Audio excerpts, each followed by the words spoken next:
Hello and welcome to the LRM podcast in association with Britpart. I'm Martin Dominy. And I'm Steve Miller. And you join us for an hour of chat all about Land Rovers and everything to do with owning them. I'm quite excited because I'm going to a car auction this weekend. That's very dangerous. Well, not dangerous for me because I'm not going to be spending any money, but I'm going with a good friend who's been after a series Land Rover for ages, and I'm going to try and peer pressure him into buying something. Like I tried to peer pressure you into buying an L322. Yes. Simply, but it didn't work. As an aside, I did go and look at it though. Okay. I drove it. I looked round it. You might have actually seen on my socials, I did a little walk around of it. I even got an insurance quote, but I just thought, you know, when I say better the devil you know all the time, but there's a lot more scope for a Range Rover of that vintage and mileage and owners, shall we say, to bite you financially than something you've owned for years yourself. Yeah, but we're obviously trying to tell our listeners to go and buy more Land Rovers. We need to lead by example. Yeah. How do you feel about that? All right. Why don't you go and buy something then? It's been ages since you've bought something. Come with me to the auction and I'll make you buy something. How does that sound? Well, back to the auction, actually. Yeah. I deflected away from me buying yet another Land Rover. There is a couple of things I quite like that I've got. There's some really nice, some nice stuff. So the auction we're talking about, I suppose, really our local auction is Anglia Car Auctions, which is based at Kings Lynn. They often have Land Rover lots, and this weekend is their classic auction, and it is no exception. There are some lovely series Land Rovers and a very, very smart, original-looking 110. Have you seen that? I have, and just above it on the listing on my phone here is a Jensen Interceptor, which incidentally, with a guide price of £8,000 to £10,000. Okay, but anyway. Look at that lovely 110. No, I just happened to stumble across the Jensen. No, I'm not going to lie. There are some. I've been checking this out because, like I say, my good friend of mine's in the market for a series Land Rover. He's been after one on and off for a long time, and I've been trying to push him in the right direction, but he hasn't yet succumbed. But I think this weekend could be the one where he actually puts his hand in his pocket. The one he's got his eye on the most is a 1959 Series 2 with a hard top. Very, very smart. Nice patina on it. Yeah, I did see that. Yeah, I was just looking at that 110 actually first.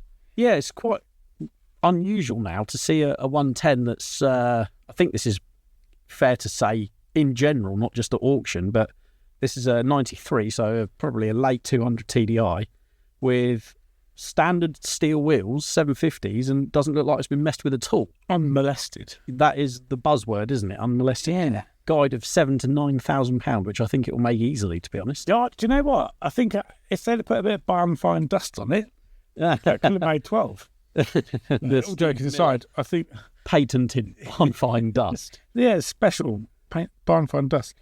I don't think that's a bad little number for somebody.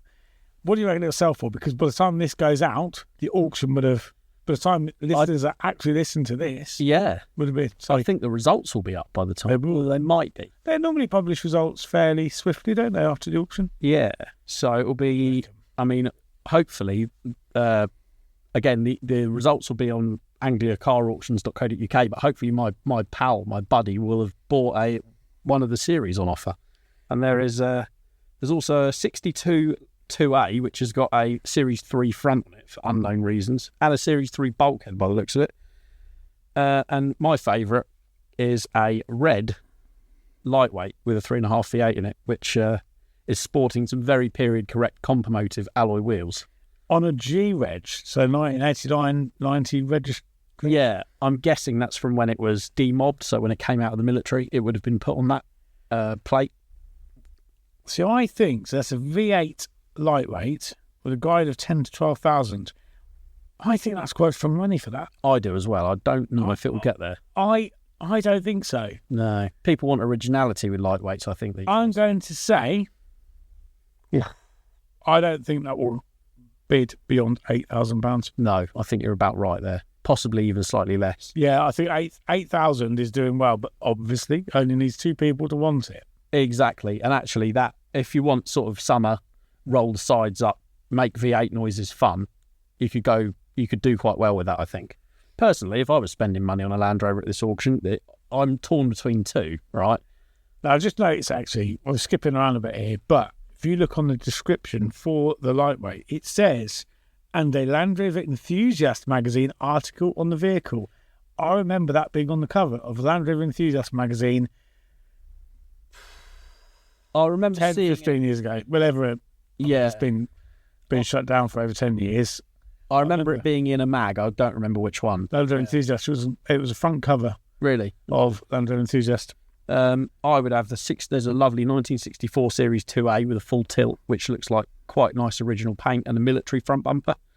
I'd have that. But the one that's really caught my eye, and I don't know if these have gone sort of under the radar at auction recently, Tom Barnard would be able to tell us, is the 2000 model year Holland & Holland P38. Well, we've spoken about those before, haven't we? Well, they're the ones. They're a special edition. So I don't think that's bad money. The guide is 4.5 to 5.5. I think it will smash through that easily. Yeah. I think it really will, because actually in the pictures it looks really quite tidy. I'm going to pitch 6,250. There you go. Yeah, I think you might. It might even. I don't know. It might go for more. Let's have a guess. I think it will do 8.5. Do you? Yeah, I do. Okay, so only one way to find out. You can give us a shout, editorial at lrm.co.uk, and tell us how ridiculously out we are on our auction predictions. Cause Steve doesn't know what he's talking about. Or Martin doesn't know what he's talking about. Yeah. Or you might be listening to this having bought it, and it'd be interesting to find out. Of course, it's not been tucked away. 184,000 miles on the clock. 6,250. Yeah, maybe based on that mileage. It's very I just gut feeling. Yeah, £63,495 when it was new. That's a lot of money back then, isn't it? Back in 2000. Yeah, so if you did, I bet that's the equivalent of 100 grand Range Rover now, isn't it? Well, yeah, but they start at about that now, don't they? A base model is like, I don't know how much insane money. You're talking about, so you've got a bit of a comparison, haven't you, between the L322 that you drove the other day. Yeah. Oh, this blew my mind. Yeah. So obviously, like L322s were like sort of bread and butter really when I was at the dealer. So I was there from 2006 to 2015. So we saw a lot of Range Rovers, a lot of L322s. I didn't realise you were there for 9 years. Yeah, I was. I was an apprentice there, and then I qualified. That's why you're like short-tempered. I'm not short-tempered. For me, you are. Yeah, I know, but you deserve it. Okay. Anyway, L322s were like big. Do you know what I mean? They were a big car then. And they still huge car, yeah. They're still not small now when you compare them to a lot of other stuff. But when I obviously I went to Eastner recently in a Range Rover Sport, and then I drove a Range Rover Sport there and a new shape Defender. When I went and test drove this Range Rover L322, which was a 2007, it felt small to drive. Yeah, which is ridiculous given the size of them, the actual physical size of them. But like the latest generation, they're all about 5 meters long. They're enormous. Yeah, mad, isn't it? The 130 is a hell of a bit of kit. Honestly, whether you like New Defender or not, you cannot deny just how useful that thing would be as a daily car, especially if you had a big family or you needed a lot of space for carting gear around or whatever. Amazing. Try and fit it in a normal space. Forget it. It's interesting. You talk about car parks. Two observations. I've just been away for a long weekend, and I went to the northeast and then up into Scotland. Someone's doing all right. Someone's doing all right. No. Went up to a new car park, right, and they have built the car parking spaces larger. Really? So, because cars are bigger now. And yet, incidentally, I went to another car park somewhere else. I haven't been, like, floating around the car park. Did you have, like, an I Spy book of car parks? Yeah. But I went to another one where you could barely, so you couldn't fit two modern cars next to one another, really, because there just simply wasn't enough room to get out. Yeah. So we were in this, it was a service station car park, and there was just like a full fat car. I think one was an Audi Q5, which is something quite large. It was next to something else. There was simply no room to go in that space to get out. That's the thing. A lot of the latest stuff has these like top-down 360 cameras, so actually getting in the space isn't a problem. You can't even like the width of the door. Exactly. They're a very thick door, obviously, for safety and refinement. But actually, yeah, like you say, there is, you could be a tiny little sliver of a thing, which obviously neither us Like are. But yourself. well, yeah. But yeah, you've got no chance of getting in and out without damaging your door or someone else's car. So when I've got a bigger car like that on test or whatever, I always find the quietest bit of the car park. Yeah, park it away. And don't park across a line, because that is really annoying. That boils my blood for no real reason. No, it's like... Do you do that? What, park across a line? Yeah. No. Good. I would sound quite considerate, right? Because, if you see somebody's gone in forwards and you reverse next to them, yeah, they're going to struggle. I'm really conscious about people dinging into my car. I would rather park and walk than park where everybody else parks. Yeah, I can't agree with stand you. it. I can't. And do you know what? You see it all the time, mostly at supermarkets. People who drive around for like 5 minutes trying to find a space as close to the shop as possible. Why? You're saving yourself about 30 seconds. What about the people that park in the baby bays and they don't have a baby? Yeah, that's annoying. Or even worse, Disabled bays. That really does wind me up. Yeah. I know. People do it all the time. I know. They tend to all drive a similar car type as well. That hasn't gone unnoticed. But yeah, that's really annoying. Just the sheer... In fact, my local Tesco's got like loading bay outside, which is sort of just along from the main entrance, and you've got like the cash point. And the number of people I see, like the car park's not even remotely full. There's spaces everywhere, close to the shop, far away from the shop. Pull into the loading bay, slam the door, lock the car, walk in. Just park, use it as a parking space. Why? People are getting really lazy. Yeah, they are lazy. Turned into America, haven't we? In terms of like, the parking lots outside the mall, you'll have to get to the next shop, you drive to it. You don't walk. No one walks. Yeah, you're right, actually. So we've got to that now where we just... Like retail parks, you park outside B&Q and then you drive 2 shops along to go to the rate. Well, I don't. Whatever. Yeah, do but people do. People do that. Yeah, do. Yeah. Yeah, you see it quite a lot, actually. Again, local retail parks, you've got like the pet shop and you've got DIY outlets and things like that. Out of town, like parking. Which every town has now is like the same collection of shops. Pets at home. Yeah, pets at home. Normally like a B&M, B&Q.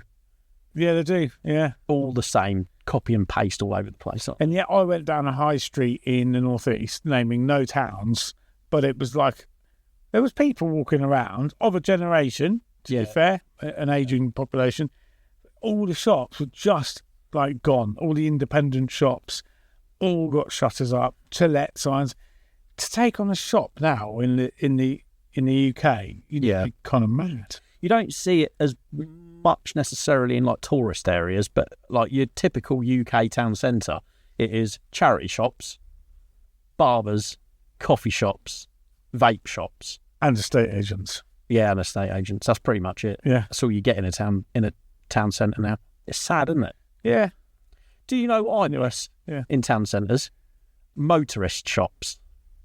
Well, absolutely. So, the only motor shop people ever think about now is Halfords. Yeah. Which incidentally is on these same trading estates you just said about. Yes, it is, yeah. And actually, there's a place, I think Halfords is good. But I do miss the smaller ones because they had a lot more character. I used to go to this one, it was called Top Gear. Oh, wow. It's still going now, actually. Is it? Yeah. Where is it? I must visit. This is in mid-Bedfordshire in a village, a small town called Flitwick. Okay. And Top Gear, right? And years ago, at the weekends, we used to be bodging up Land Rovers left, right and centre. So same as now then? Same as now. Fixing Land Rovers. I had a lightweight. My first Land Rover used to use as much oil-less petrol. Nice. Hybrid, yeah. Yeah. 2-stroke. And you'd go in there, and the old boy that owned the shop at the time, Tony, the minute you pull up outside, he had his glasses on the end of his nose, and he would just look at you through the top of his glasses and go, what bodger is going on now? Almost handing you a tin of like David Isopon's body filler or something like that. Yeah, and you sussed out. I like this really cheap oil called ZX. It was like, because it just burnt it. Is that like Red X's cheaper cousin?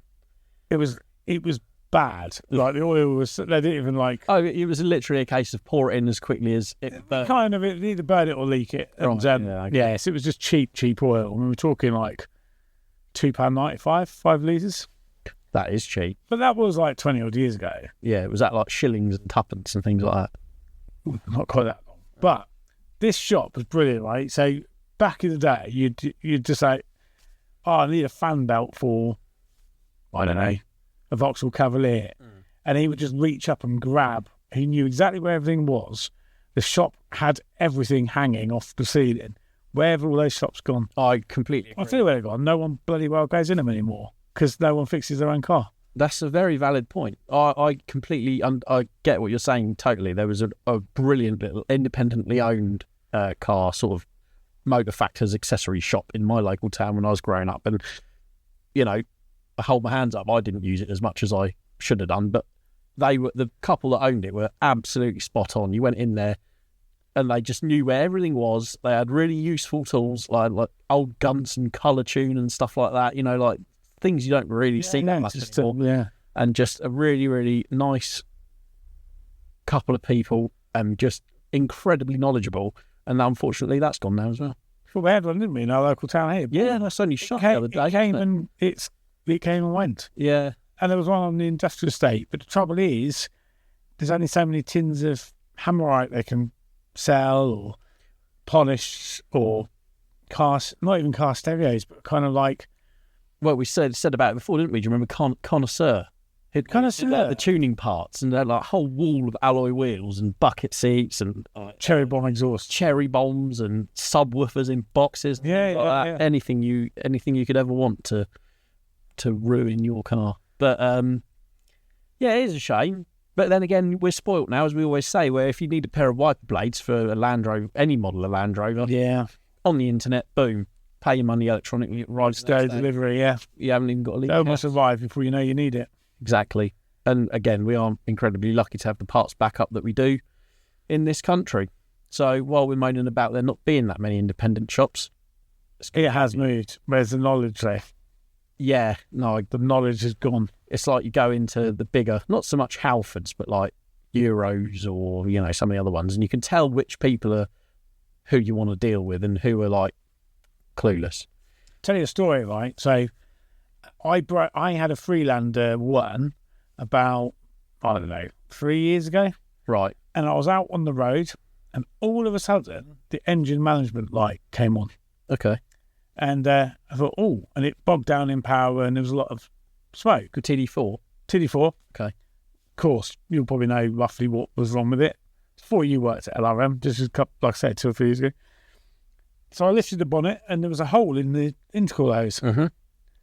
And I thought, right, okay. So it was low on power, a bit of smoke.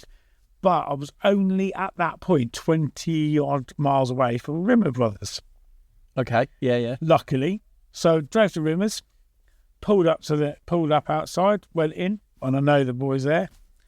And the guy behind the counter said, Freelander. I said, intercooler hose. He goes, you'll need part number. And he just knew the part number.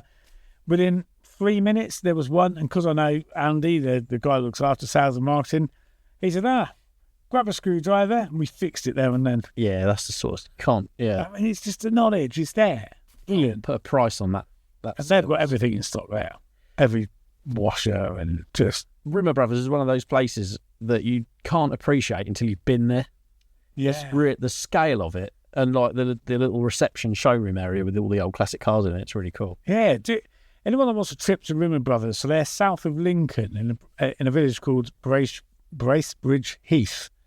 And great if you're a plane spotter as well, because we've got the RF bases around there and there's places you can watch planes, military planes. Yes. Yes, indeed. But they really know their stuff in there. Fantastic parts. And not much they don't stock either. No. And they've got the old stuff, original OEM stuff. Yeah, definitely. And Triumph and Rover. Yeah, do all sorts of British makes. Yeah, fantastic. Good stuff. How did we get here? I've forgotten what we've gone off on a hell of a tangent. I don't know. You talked about your mate buying a Land Rover from the auction and then we're moaning about the size of cars and car parks. That's right. again, anyway. So, actually, we'll move into a reader's question, shall we? Listener's question, sorry. I knew you was going to say. I'm sorry. I thought we were over this, but it keeps sneaking back into my brain. So, you got a listener's question? Yes, Aaron Robinson has got in touch. He wants to know what is the best all-rounder he can get. He's got £5,000 to spend. An all-rounder? So he doesn't go into too much detail, but it's going to be like family car. He wants to do a bit of green laning. Well, weekend away, stuff like that. That's fairly straightforward, I think. Is it? Yeah. Well, go on then. Discovery 2. Okay. Family car, green laning. Yeah. Yeah. What would you buy then? 5,000 quid? 5,000 quid. That'd get you a nice... I would say, if he doesn't need tons of space, Freelander 2. If he wants a bit more space, Discovery 3. Oh, okay. But if I was buying a Discovery 3 now, I would aim to get one between 3 and 4, and then have a bit of money in the bank to make any repairs. Which you would, yeah. I mean, there's a couple of garages around here that call Discovery 3's £1,000 motor, not because that's what it's worth. Yeah. That's what the bill is. Well, as you found out when you had yours. Yeah. Every time it went in, you bought the old boy his second yacht off the back of that car, didn't you? I even tried to bribe him with copies of Land Rover Monthly. He was having none of it, right? That bill was £1,000 or more. Yeah. But, you know, he's got to earn a living, and, you know, the time it takes to do these jobs. No, you see, 5,000 quid. The trouble, as I said... No, Discovery 2 for me. I've been looking, though. I've been keeping my finger on the pulse, and honestly, getting a Discovery 2 that isn't, the back half of the chassis isn't hanging off. I had a good look the other day, right, for Discovery 2s. Not just purely, just keeping my finger on the pulse, like you say. Yeah. And I had looked at a fair few adverts. Late wordings with low mileage are off at like 8,000 or 9,000 quid. It's a lot of money now. And I don't think they're worth... Well, they are worth it because people are buying them, but that's dealer prices as well. Yeah. They're actually making a bit on them. I think people are, they're going for late Discovery 2s because they're they're scared of Disco 3. Otherwise, of course, if you're happy to drive around in something a little bit older, find a nice Discovery 1. You won't get a 200 shape, but you could get a decent 300 for £5,000. Yeah, you could. And they're even simpler than a Disco 2, and they're not that much smaller. No, they're not. 300 TDI. 5,000 is a funny... Yeah, 5,000 is a funny price point, isn't it? Because you can get, like, a Freelander 2 decent one. Yeah, really Freelander. You can get a decent Freelander. Well, either, yeah. You wouldn't get a Discovery Sport for £5,000. Evoque is too small and not less the engines in the boot. Well, yeah. Okay, I wasn't going to go down this route, but what about early L322, so TD6 one? You can get, they're like dirt cheap now, but you've got to watch the gearboxes on them. The gearbox on them is like the engine on Disco 3. The GM gearbox that came in the early... What would that cost you to have that rebuilt? It was about $2,500, I think. So it's a lot of money for a car that you may have only paid $2,500 for. Yeah. Maybe I'll tell you what. Yeah. I'll put him in touch with the guy who's selling the TDV8 that I don't want. Yeah, so basically, you can't even buy your cast off because you haven't even bought it yet. No, exactly. But I can give you his details if you want a TDV8, which has done 175. Email Aaron that. Well, he can email again, editorial at lrm.co.uk, and I'll put you in touch if you fancy a slight leg. Yeah. I tell you what, I drove it, and it's not bad to drive at all. No knocks, no vibrations. It pulls really well. I think it's got a tuning box on it for better or for worse. But it was just still a bit of a gamble, isn't it? I think with anything, if you don't get an absolute, follow your gut instinct, and your gut instinct said don't buy that one. Yeah, for yourself. Yeah, someone will have to buy it. I tell you what, otherwise it will be scrap. That will be a good car for someone, and it will probably do exactly what they need it to do, and they might have no issues with it whatsoever. But in my situation, I was better off passing on it. But that's not to say it's not a good motor. What was I going to say? Oh, so, I've been putting the Series 3 to full use this weekend. My shed has been torn down and is slowly loaded up. Slowly escaping, slowly emptying my garden of all the old rotten wood, a load at a time. you can get quite a lot in the back of a 109 if you sort of use the tailgate as a guideline rather than a hard barrier type thing. Yes, you fold the tailgate down and that thing's overhang, do you? Yes, and then strap it all down with lots and lots of ratchet straps.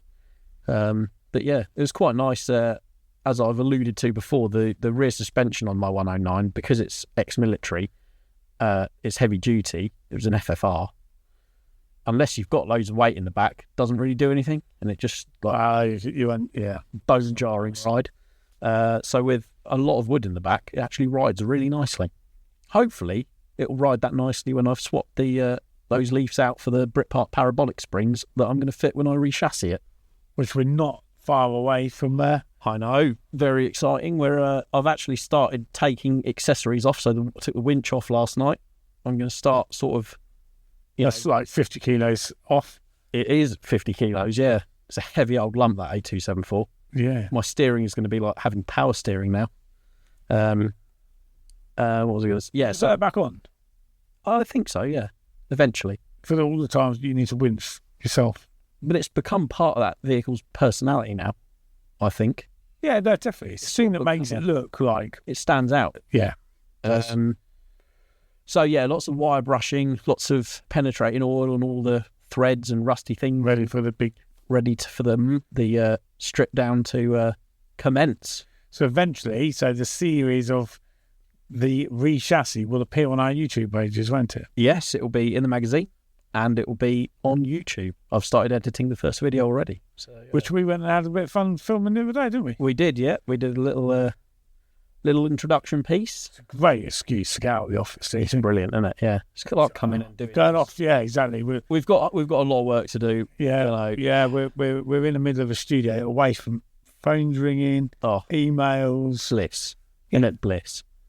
Yeah. But no, it's good. So, yeah, if you haven't already, give us a little subscribe on the Land Rover Monthly YouTube channel. Keep an eye on it because we'll be getting up to all sorts of nonsense. It'll be good fun. I volunteered to cook lunch, haven't I, on a nomadic barbecue. Yeah, so I'm giving up my role as catering manager, like I did. That was LRM Live. LRM Live, yeah, that was good fun. And you're going to take over for this one, aren't you? Get the old nomadic grill out and cook up some sausages and bacon and... Yeah, sounds good. It's the only reason I'm trying to help.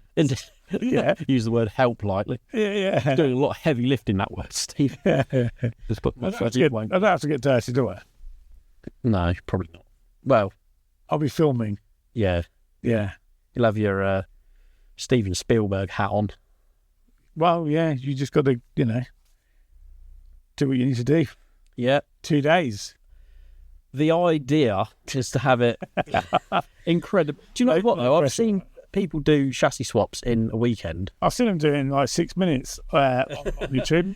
But the key that they're like these super quick swaps are they're using a 2-post ramp so you can lift the body off complete. You unbolt the back of the tub, the front of the tub, the bulkhead and the wings, and then you can support the whole body with a 2-post ramp, lift the whole thing off. Yeah, of course. We don't have that, so we're taking the tub off separately, the wings off separately, the bulkhead off separately. Could you not leave the wings attached to the bulkhead?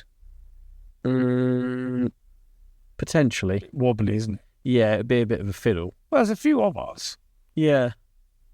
I don't know. We'll play it by ear, but I'm gonna do plenty of prep and have a look. Yeah.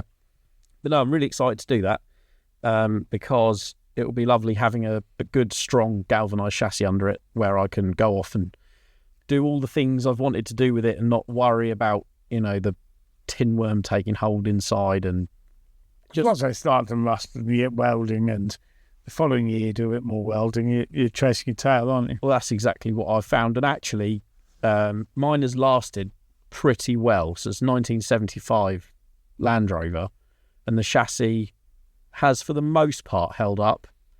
I've done the rear cross member, both rear leaf spring. Yeah, it's almost 5 decades. Yeah, it's old. It's lasted well. Half a century. But the time is right now because when we did the cross member, like the chassis rails at the back were getting really thin in places. Yeah, and structural integrity and longevity of the car. Yeah, and once you've done it once, you'll never have to do it again. So that's the idea. And I'm obviously doing some choice upgrades along the way. So looking forward to doing that. Did we actually answer Aaron's question or did we... Did we? We just basically chose cars that we would choose with our own £5,000. Yeah, we did. And I'm going to say, for me, I'd go Discovery 2. Okay. Depends on Aaron's,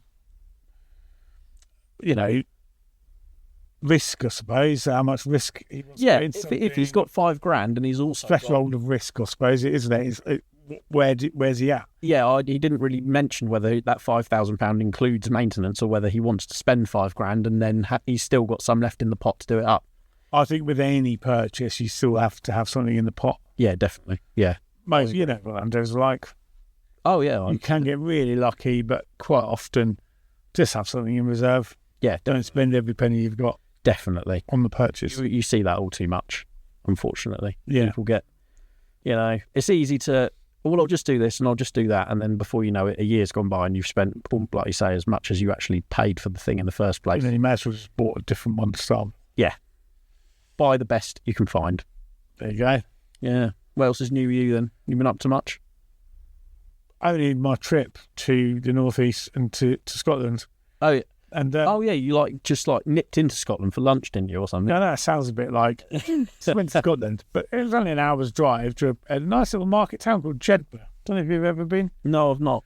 Didn't see a single interesting Land Rover. Oh, it's a bit sad, isn't it? That is a bit sad. What are they doing up there? Nothing. Not driving Land Rovers. How It's weird, Sometimes you just go on road trips. You see, I did see a Series 1 on someone's driveway. That was it. Literally in the area, restored, looked like a brand new canvas tilt. Yeah, that was in fact that was. Oh really? It was restored. It wasn't like rotting away. No. Looked too good to be true, really. Looked brand new.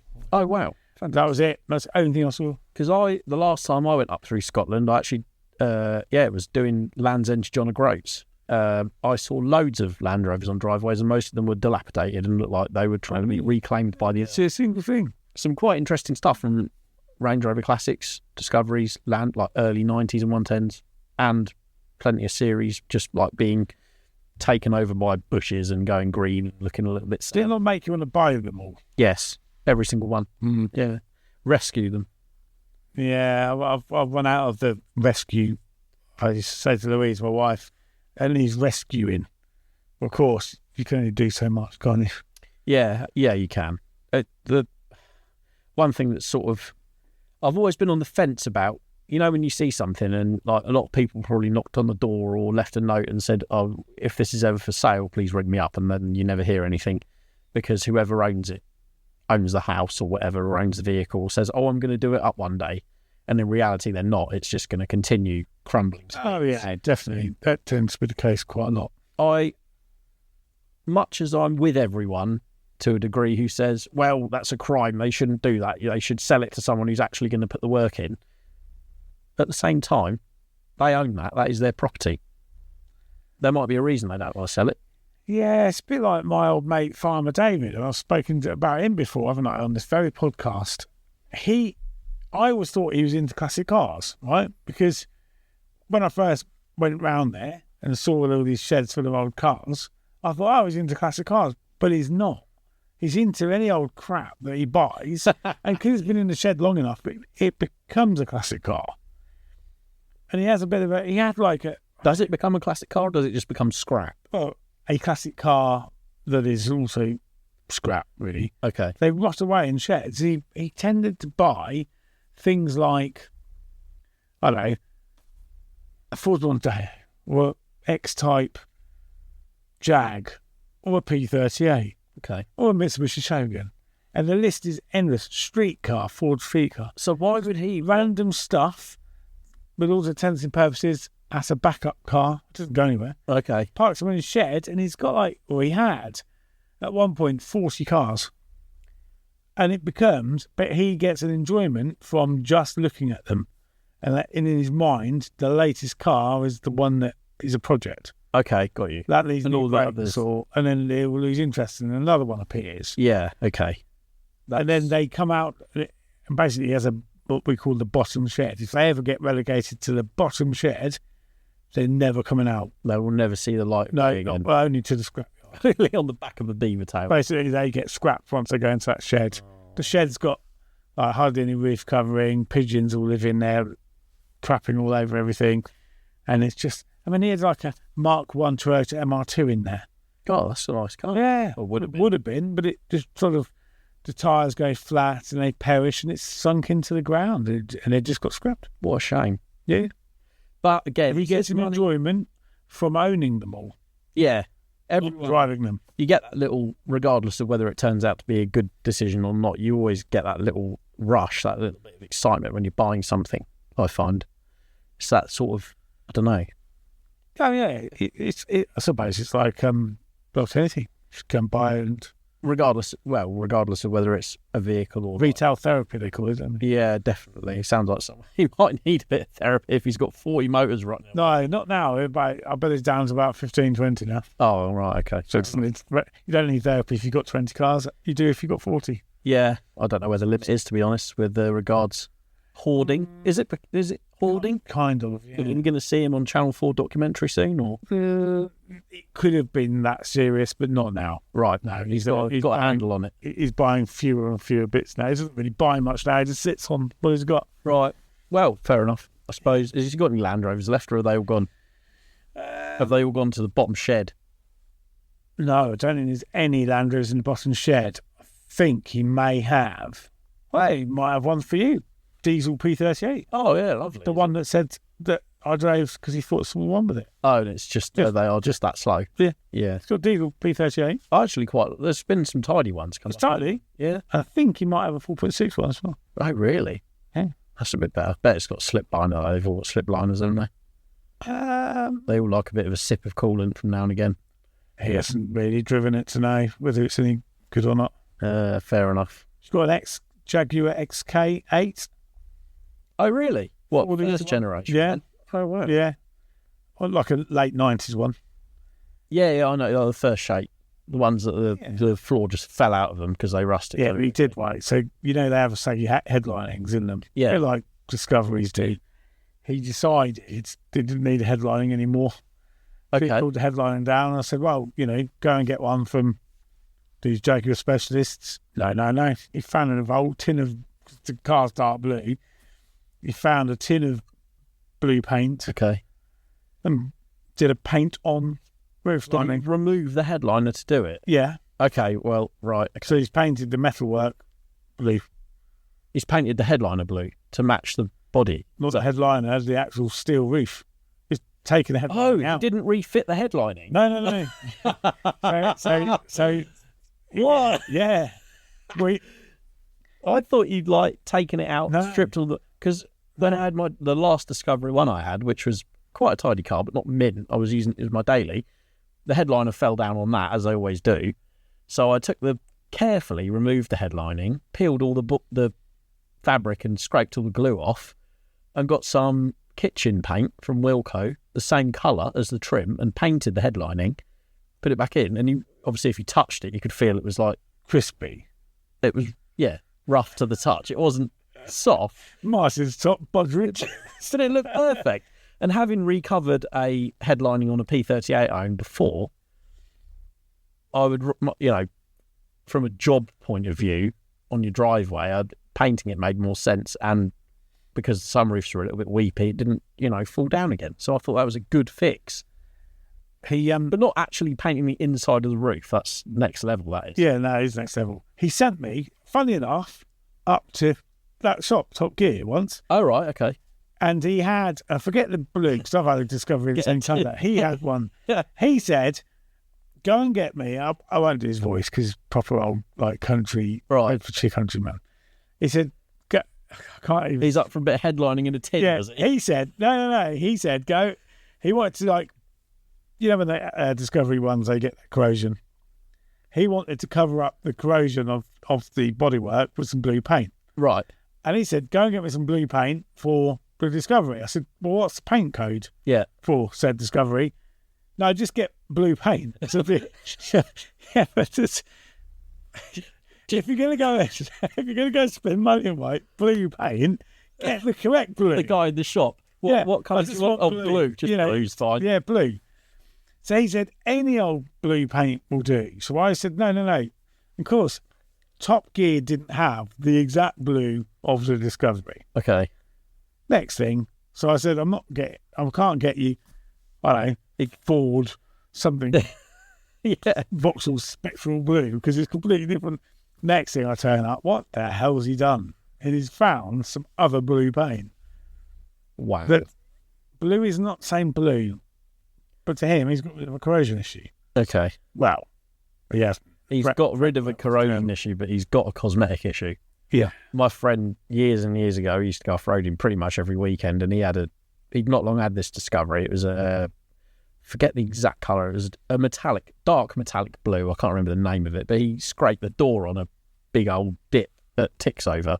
He used to drive around this sort of berm, and he'd rubbed his door on the gravel and made a right mess of it. Well, he went and got the right paint mixed up. He got the paint code. He went to a proper professional bodywork shop, got the paint in a can, rubbed it all down, sprayed it. Still a completely different. It looks ridiculous. Painting is difficult. Yeah. Another friend, actually, on the same sort of vein, had a Freelander. Used to be a neighbour of mine when I lived at home. He had it was like I don't know how you describe it, like a light champagne-y coloured Freelander 1, TD4. Okay. Someone had reversed into it in a car park and dented the back door. It was a Think about the colour, actually. Yeah, and made a right mess of the door. So he went on eBay, sort of looked through the listings and found a door that looked like the right colour, ordered it, fitted it, completely different colour. It was like silver on a gold, like a light gold car. Oh, okay. So it looked worse than it did when he started. It's just like... Sometimes on those early Freelanders, it's cheaper to buy another door cheaper to buy another car sometimes than get it painted. Yeah, a lot of vehicles are like that now. Even newer stuff, Freelander 2, you can get loads of bumpers, Discovery stuff. Farmer David does, in fact, have Discovery 1 down there. Does he? Yeah. How old? Is it a 300? Yeah, PU and R Ridge. Yeah, said the seal's done. Probably needs them doing again. I was going to say, if it's how long he keeps cars for, he probably wants his seals. Yeah. And it'll need tyres. Yeah. In fact, he's got... Has he got a stack of wheels and tyres? Yeah. Yes. but they kind of belong to me, which I gave him. Oh, right, okay. In exchange for some free storage, because I used to store a car down there. Right. And he owns my old Freelander 1. Oh, has he still got that? Oh. Now that is the car that he drives around in. Must be a good one. Doesn't go very far. Must be a good one. Yeah, no, I didn't sell him any old crap. He was good. There's a lot to be said for free. I'd rather he bought that from me than he bought the same thing from somebody else who didn't know the history. Stitched him up. No, definitely not. Yeah, No. I know what you're saying. Well, that's good. I always think the early Freelander ones, the pre-facelift ones, have a real old, almost... I don't know if this is Mine was a facelift. The one I sold him was a facelift. Oh, was it? Yeah. Okay. Oh, that's a good hark back to a previous project. I had the only facelift Freelander one I've ever owned. It was 1.8 petrol. That's the one I turbocharged. I didn't know they put the 1.8 petrol in a facelift. Yeah, it was in from the very beginning to the very end. Was it really? 1.8 K. I should know this, shouldn't I? Yeah, Very few people bought the petrol. No, they weren't massively popular. Not when the TD4 came out. So the TD4 was better on fuel and it was torquier and... The TD4 Freelander 1 is a really good thing, you know. Yeah. I quite rate them. What I don't like about Freelander 1s is when they're on full lock and they do feel bindy, don't they? Yeah, when they feel like they're braking or they're, you know, that's something that needs looking at, isn't it? When you're looking at for a Freelander 1. Well, it's a symptom of the viscous coupling. Yeah, but even still, even when they were new, they weren't on full lock. They weren't great. No, I agree with you. Yeah, I was the pre-facelift ones with the real sort of old school interior. They always remind me of like a bit BL, a bit British Leyland, a bit like old, like the Montego Countryman and stuff like that. Yeah, they have that. They were essentially that car, weren't they? Same feeling to them. Yeah. I'd love a Countryman. If I could find a British Racing Green Montego Countryman estate. Oh, that could be your new daily. That would be my new daily. They're diesel, aren't they? They can get petrol and diesel, but they use the Perkins Prima, which of course found its way into a lot of series Land Rovers. 2-litre turbo diesel. The L series. No, before that. Before the L. Oh, do you mean Freelanders? Freelanders. Yeah, L series. That's the same engine, isn't it? It's a Montego? I don't think so. What? Montego. We've spoken about Montegos on here before. You guys? No, we haven't. Obsession. Well, I think we have. Have we? Yeah. I would like a Montego. I might see if there's one in the auction on Saturday, Steve. There isn't. I've checked. Oh. That old no. If you've got an old Montego rotting on your driveway and you want to get rid of it, give me editorial at lrm.co.uk and it'll be... Why did you say if you've got an old one and rotten on your drive, of course it's going to be rotten. rotten when they left the factory. Yeah. Yeah. It's fun to reminisce about old scrap, isn't it? Yeah. But no, my facelift Freelander one that I had, fitted... 8 turbo. Yeah, so a guy I knew was braking a Rover 75, which had 1.8 turbo as standard.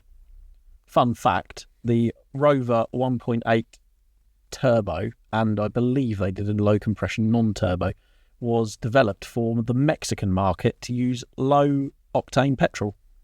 So the compression was lower, so they'd run on worse fuel. Anyway, I bought the engine from him when he scrapped the car, took the pistons out, basically rebuilt the Freelander's original engine. So I kept the original block and cylinder. Oh, so you put those pistons in another engine? Yeah, new bearings, fitted the low compression pistons with new bearings and everything, and drilled the oil drain for the turbo and things like that, and turbocharged this Freelander. It was great fun. Had a lot of help from Tim and Alex Howard, who rally a Freelander. Great guys. Did that take long to do? No, I did it over a few weeks, one Christmas, a few years ago. Did you daily that car? No. I was going to keep it and daily it, but then, funnily enough, pretty much as soon as I'd finished it, my Series 3 came up for sale, and I couldn't keep both. So I ended up selling... Actually, I sold the turbo one to Warren Passingham at Muddy Mods, who still has it. So it's still about, comes to shows and that. And then, I got stuck into the Series 3 after that. But that was one of those where that sort of the fun for me was in doing the conversion rather than actually driving it, even though it was hilarious to drive and you'd burn off plenty of people. Yeah. Because it had a low ratio gearbox in it from, it's like MGZR gear ratios or something. So it was absolutely useless on the motorway. It rev at like 4,000 RPM on the motorway at 70 miles an hour, but it'd absolutely fly through the gears. And it was only 200 horsepower, but it was... quite a bit, because they're only 100 and what? 12, were they? Yeah, they're low 100. They're not. Yeah. But it was great fun and really torquey as well, because it's a fairly small turbo. There's no lag, so you can just mat it in any gear. It just pulls. Mat it. Great fun. Yeah, you're talking about your max power days now. Mat it. Yeah. It was a good fun car. I kept it four-wheel drive as well, so it was like... Yeah, they're quite good things, really. I'd like to do another, but unfortunately all the engines, the Rover turbo engines seem to have picked up a bit of a following, and they're a bit expensive now. Well, I suppose they find their way into kit cars, so... Kit cars, people do Metros with them in, which must be lethal and very, very fun to drive. Like you say, MG, Fs, things like that. Yeah, people will use the turbo on them. So, as with anything, if you want to do a conversion like that, like the old Mercedes engines that people put in Land Rovers now, you could pick them up for like 250 quid years and years ago. Now they're crazy money. Same as BMW engine. Yeah. But that's it. Supply and demand, isn't it, Steve? Mm. It's finding out what's next, isn't it? What's the next engine that could find its way into something? Try to stay ahead of the curve. Yeah. But, lots to think about. I wonder what the next big popular conversion will be, or whether people will stick with what they know. I can't imagine there would be any conversions now. It's getting more difficult, isn't it? Doing conversions. Yeah, I mean, obviously, the more integrated things become into cars, and obviously hybridization, things like that, you're not gonna really adopt that technology. In fact, people are going backwards and fitting older engines into newer cars, which there's obviously MOT implications of doing that, but people fit like TDIs in, would have added TDCI when it was new. Yeah, it's just mad, isn't it? Simplicity. Yeah, very odd. But so we were saying you might have a product of the week. Yes, we're latest issue of Land Rover Monthly on sale now, and product of the week, we're going for the Range Rover Specification Guide, written by absolute legend and font of knowledge, James Taylor. So if you're rebuilding a Range Rover, first generation, between 1970 and 1996, you're going to want to get a copy of this, because what isn't in this book, James Taylor has probably forgotten more about Range Rovers than most people will ever know. He is he's a walking, talking encyclopedia of Range Rover and all Land Rover knowledge, really. And this book's got all sorts it's a specification guide. So trim levels, colours, body styles, engines, things like that. Going into that book. Tons of information. £25. So good value, if you like. That's really good value, actually, for all that knowledge. Crowood Press, which is crowood.com. So you can head over there and order yourself a copy. Looks really good. I must grab a copy, actually, and have a look at that. And not only is it UK models, it's also overseas models and editions, trim packages, things like that as well. So very interesting indeed. And off the back of feature of the week, off the back of product of the week, yeah, we will have feature of the week, which is this. I really, really like this. This is a very, very cool Series 1. We mentioned it briefly before, but the owner of this, basically, it's been in his family for ages, and it had been dilapidated, a bit rough around the edges, and he wanted to bring it back. But he wanted to bring it back in a way that he knew he would use it and enjoy it.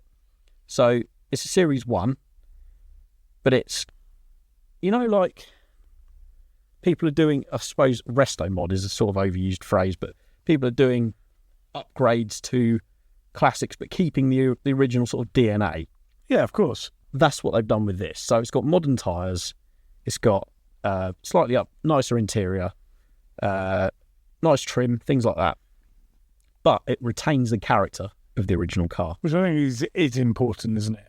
Definitely. I mean, this thing's it's not like an original vehicle going back to when it was built. It's been various guises and different evolutions throughout its life anyway. So it's not as if they've taken a completely unrestored, unmessed with original low mileage car and, modified it unnecessarily.